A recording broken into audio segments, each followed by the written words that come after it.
TikTok sta per essere bannato sia negli Stati Uniti che in Europa. Sì, lo so, lo sapete benissimo, ma lasciatemi fare un pochino di sensazionalismo, vi prego. Questa è la notizia che stiamo sentendo oramai davvero da diversi giorni e che ha messo nel panico utenti, influencer e aziende di mezzo mondo, e per quanto mi piacerebbe poter smentire la questione e ridurla più che mai ad un'infondata voce di corridoio, dato che anch'io come IT support sono presente sulla piattaforma, purtroppo non posso farlo, perché è tutto vero. Le ragioni dietro questa decisione sono infatti più che accreditate, comprensibili e soprattutto condivisibili, e quando ve le andrò ad illustrare nei prossimi minuti capirete di che parlo, e anzi con tutta probabilità al termine di questo video andrete a disinstallare per sempre TikTok e molte altre applicazioni dal vostro smartphone, se non addirittura deciderete di prendere quest'ultimo e buttarlo definitivamente nell'indifferenziata per riesumare dal cassetto un analogicissimo micro tac per sparire completamente dalla faccia della terra. E no, non sto esagerando, forse per alcuni sfonderò una porta aperta, anzi certamente per alcuni sfonderò una porta aperta, ma per la stragrande maggioranza di voi ciò che dirò nei prossimi minuti si rivelerà un colpo doloroso e inaspettato quanto una mignolata contro il comodino di mattina presto appena sveglia, avete presente, no? Un dolore pazzesco. Per cui vi ho avvisati, continuate questo video a vostro rischio e pericolo, ma se siete voi altri prodi come credo io, prima di cominciare come sempre, se non l'avete ancora fatto vi invito a seguirci su tutte le nostre pagine social e ad iscrivervi al canale per supportarlo attivamente, ed altrettanto ricordatevi anche di attivare la campanellina delle notifiche per rimanere sempre aggiornati sulle ultime pubblicazioni,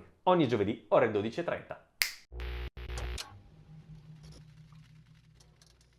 Anzitutto chiariamo a scanso di equivoci che questo video non è assolutamente da intendersi come un attacco diretto o spergiuro nei confronti di ByteDance o della sua controllata TikTok, ma puramente una divulgazione di informazioni di pubblico dominio e reperibili da chiunque, in qualsiasi momento, in rete, con una conseguente interpretazione e lettura logica delle stesse. Chiaro? Bene, detto questo partiamo subito in quarta andando a rispondere alla domanda fulcro di oggi, ovvero TikTok ci sta spiando? In una parola, sì, di brutto anche, ma il fatto è che, come dicevo all'inizio, non è la sola applicazione a farlo. Calma gente, calma, non stanno facendo assolutamente nulla di illegale, e prima di imbracciare fiaccole e forconi urlando al massacro, lasciate che vi parli di due cosine chiamate EULA e Privacy Policy. Le avrete sentite nominare certamente decine di volte, ma che cosa sono esattamente? EULA sta per End User License Agreement, o contratto di licenza con l'utente finale per dirlo in italiano, e altro non è che un accordo legale, formale e vincolante tra lo sviluppatore o il rivenditore di un software o di un prodotto qualsiasi e noi altri che lo andiamo ad utilizzare, ovvero i famosi utenti finali. In altre parole, un EULA è un vademecum, un documento riportante per filo e per segno tutta una serie di clausole e normative legalmente vincolanti per entrambe le parti, ovvero solitamente la concessione di licenza, le limitazioni d'uso, la limitazione di garanzia, la limitazione di responsabilità, le restrizioni all'esportazione ed eventualmente, infine, le condizioni per la licenza software. A seguire la notoria Privacy Policy, ovvero l'informativa sulla privacy, vale a dire l'ennesimo documento che illustra per filo e per segno tutti i metodi in cui il fornitore o il produttore, lo sviluppatore di un dato prodotto o software in questo caso, è autorizzato a raccogliere, utilizzare, divulgare, condividere e gestire i dati dei propri clienti. Avete capito dove voglio andare a parare, vero? Probabilmente sì, ma dato che sto fondamentalmente parlando da solo, darò per scontato che non ci siete arrivati e ve lo farò capire con una domanda. Avete mai letto l'informativa privacy di TikTok o di una qualsiasi altra applicazione installata sul vostro smartphone? Se la risposta è no, non preoccupatevi, benvenuti nel club, non lo fa mai nessuno, anche perché stiamo parlando, nel caso di TikTok, di 20 pagine letteralmente di dati che al solo pensiero di dover leggere e decifrare mi viene un'orticaria peggiore di quella che Merlino fece prendere alla Magò durante la loro titanica sfida. Ad ogni modo, in quanto divulgatore, mi devo assumere io stesso l'onere della lettura e dell'analisi dell'intera informativa privacy di TikTok, un lavoraccio, vi giuro, noiosissimo, reperendo tutti i dati e le informazioni necessarie ad analizzare correttamente e a fondo l'eventuale veridicità di queste accuse mosse contro ByteDance e la sua controllata. Iniziando dall'alto troviamo quasi subito il paragrafo intitolato Quali informazioni raccogliamo, al cui primo punto,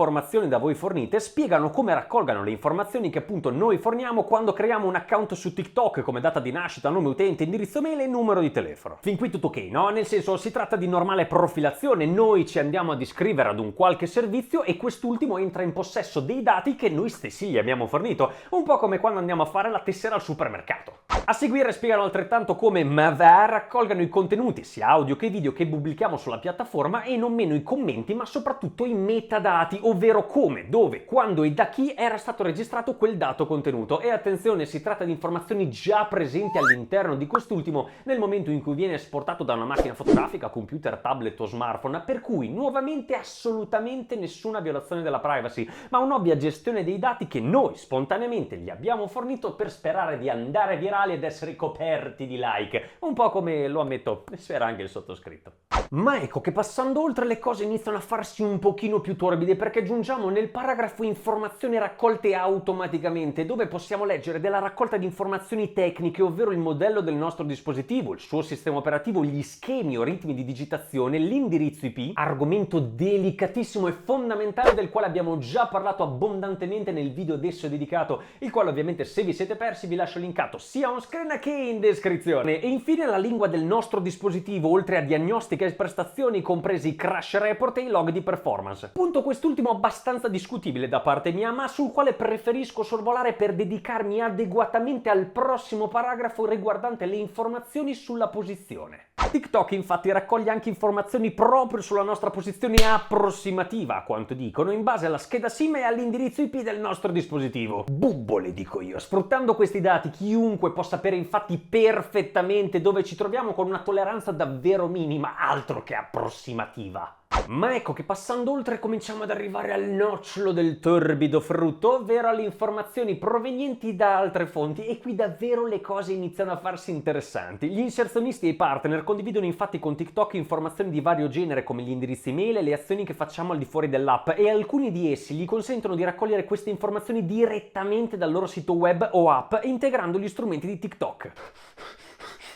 Utilizziamo i cookie e tecnologie di tracciamento analoghe per far funzionare e rendere disponibile la piattaforma, e utilizziamo inoltre queste tecnologie per scopi di marketing. Le piattaforme di terzi gli forniscono poi informazioni di vario genere su di noi quando se decidiamo di iscriverci o accedere a TikTok utilizzando le funzioni fornite da essi stessi. E qui ovviamente si stanno riferendo alla possibilità di loggarsi all'interno dell'applicazione utilizzando il proprio account Google, Facebook o quant'altro, qualora non si voglia optare per il metodo di iscrizione canonico e quindi diciamo utilizzando indirizzo email e password. E altrettanto qualora accediamo a un'altra piattaforma con il nostro account TikTok o clicchiamo il tasto condividi per inviare il video di quel tenerosissimo gatto tutto ciccioso che zampetta in giro per casa a tutti i nostri contatti Telegram, WhatsApp o roba simile. In soldoni quindi ciò che abbiamo appena letto significa che TikTok raccoglie, analizza e condivide migliaia di dati su di noi con altri N partner per fini commerciali, statistici e quant'altro. Legale? Assolutamente sì, e se non siete d'accordo potete liberamente disinstallare l'app dal vostro smartphone, ci mancherebbe, anche se, come dicevo all'inizio, questo di fatto non cambia pressoché niente. Adesso vi spiego.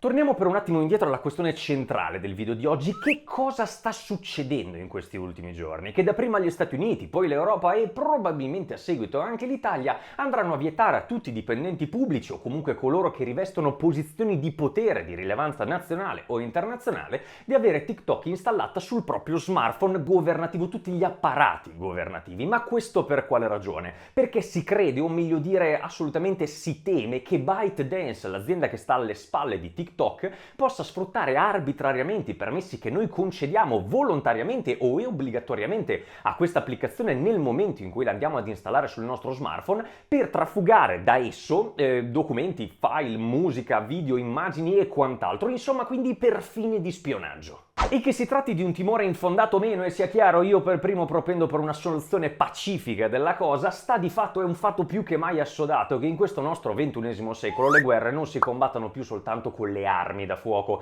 ma è in uso anche la tecnologia. E quale mezzo migliore di un'applicazione che conta all'attivo oltre 1 miliardo di utenti a livello globale per raccogliere informazioni sui propri avversari? Come dicevamo, la decisione di mettere al bando TikTok è partita dagli Stati Uniti e in vero diverso tempo fa, perché se non vado errato, non vorrei dire una stupidaggine, già con l'amministrazione Trump, e subito dietro si è mossa anche l'Europa in questo senso, scatenando una più che mai ovvia reazione di ByteDance, la quale però devo dire veramente pacata ed estremamente diplomatica, per cui complimentoni, la quale tra le altre cose ha fatto presente come il suo operato sia pienamente in linea con le disposizioni del GDPR e come siano già al lavoro per implementare i loro data center in Europa e arrivare a contenere al 100% i dati di tutti i cittadini europei all'interno di essi, evitando che possano essere inviati su server esteri. E per quanto tutto ciò sia veritiero e verificabile al 100.000%, assicurarsi che questo modus operandi venga mantenuto anche nel tempo in futuro non è affatto cosa facile. E sebbene io per primo, ma non sono assolutamente l'unico, auspico che tutto questo bordello non sia altro che un'infondata preoccupazione che mai andrà ad avverarsi, esattamente poi come riportato anche dal portavoce di TikTok, di fatto non se ne può avere la certezza come di 3 miliardi di altre cose.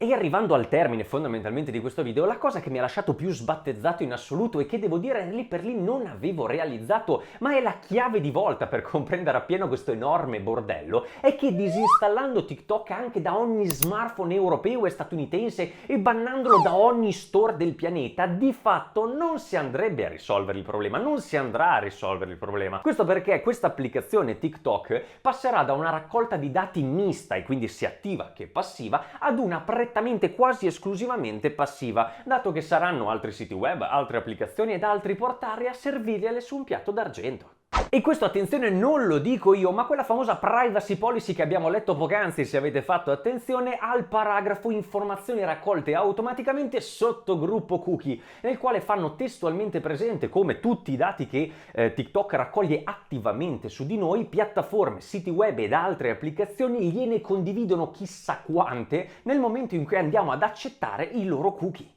Ma dato che a parlare di fuffa non si rende mai bene l'idea, vi do qualche numero su quale poter ragionare e vi riporto un articolo di Gizmodo del 2 marzo, il quale ovviamente vi lascerò linkato anche qui sotto in descrizione, il quale ha riportato il risultato di una ricerca corroborata anche da AppFigures, una nota società di analisi internazionale, che ha scoperto ben 28.251 applicazioni che utilizzano i kit di sviluppo software di TikTok, strumenti che integrano le app con i sistemi di TikTok e inviano i dati degli utenti di TikTok per funzioni come annunci, accesso e condivisione di video dall'app. E occhio alla penna, gente, perché non stiamo parlando di applicazioni sconosciute con all'attivo poco meno di 100 download, ma di titoli come Mobile Legend, Bang Bang, Trivia Crack, Fruit Ninja, editor di foto come VSCO e Canva, app di appuntamenti, meteo, utilità wifi e un'ampia varietà di applicazioni davvero in quasi tutte le categorie. Pertanto, quindi, come dicevo, anche bannando integralmente TikTok dagli store occidentali, di fatto non si andrebbe a bloccare il suo flusso di dati, ma lo si modificherebbe e basta. Ancor più che, piccola parentesi che apro e chiudo al volo perché ci sarebbe davvero da dedicargli un video a sé stante, se la Cina o chi per lei volesse semplicemente dati su noi occidentali, potrebbe comprarli da aziende che li rivendono, quindi non ci sarebbe assolutamente nulla di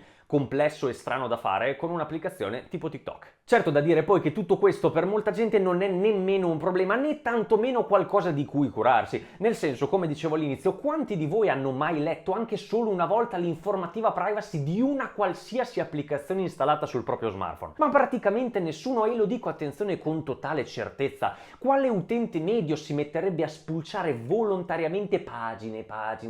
di dati quando il suo unico obiettivo in quel preciso istante è usufruire di quell'applicazione nel minor tempo possibile? Nessuno! Ma è proprio questo il punto. Perché per quanto l'informativa mainstream vi stia portando verso una determinata rotta di opinione, non dovete pensare a TikTok come la strega cattiva di turno e tutte le altre applicazioni come Tenere, Illibate, Nuvole Bianche. C'è del marcio davvero da tutte le parti. Un'ennesima indagine condotta da Gizmodo, ma vi riporto questa semplicemente perché è stata la prima che ho trovato, perché se fate una ricerca sul web ne troverete tante altre, tutte quante ugualmente accreditate. Ha scoperto come già nel 2020, attenzione, già nel 2020, Facebook, Twitter, Snapchat, Gmail e tante altre applicazioni web e portali occidentali esponessero i propri utenti ai medesimi rischi di cui stanno tacciando oggi TikTok, in quanto tutte loro, e non soltanto, si avvalgono della collaborazione di agenzie di tecnologia pubblicitaria in Cina. Ciò significa che molte big tech americane di cui noi ci fidiamo assolutamente inviavano e probabilmente inviano anche tutt'oggi dati dei propri utenti, lo ribadisco, a server dislocati in Cina macchina e governati dalle medesime leggi che rendono TikTok così terrificante per tutti quanti i responsabilissimi politici americani, europei e italiani. Ma qui chiudo subito parentesi perché il video di oggi è stato già abbastanza lungo e rischio di andare fuori tema. Se volete approfondire quest'ultimo argomento e capire quanto effettivamente le applicazioni occidentali si curano dei nostri dati, della nostra privacy, lasciatemi qualche voce qui sotto nei commenti e sarà mia assoluta cura rispondere a tutti quanti e magari, perché no, fare anche un video dedicato sull'argomento. E dato che il video di oggi è finito, io come al solito mi auguro vivamente di avervi coinvolti ed interessati durante questi minuti ed altrettanto di aver risposto a tutte le vostre domande circa l'argomento ban di TikTok. Ma ora ditemi la vostra, cosa ne pensate di questa situazione? Siamo o non siamo veramente in pericolo? E altrettanto, c'era davvero bisogno di scatenare questa ennesima infinita guerra all'Oriente? Fatemelo sapere qui sotto nei commenti, sono sempre curioso di sapere la vostra opinione e mi raccomando, se il video vi è piaciuto ricordatevi di spolliciarlo prima di andare via. Io sono Doc, questo è IT Support e noi ci vediamo giovedì prossimo alle 12:30 con un nuovo episodio. Non cambiate canale.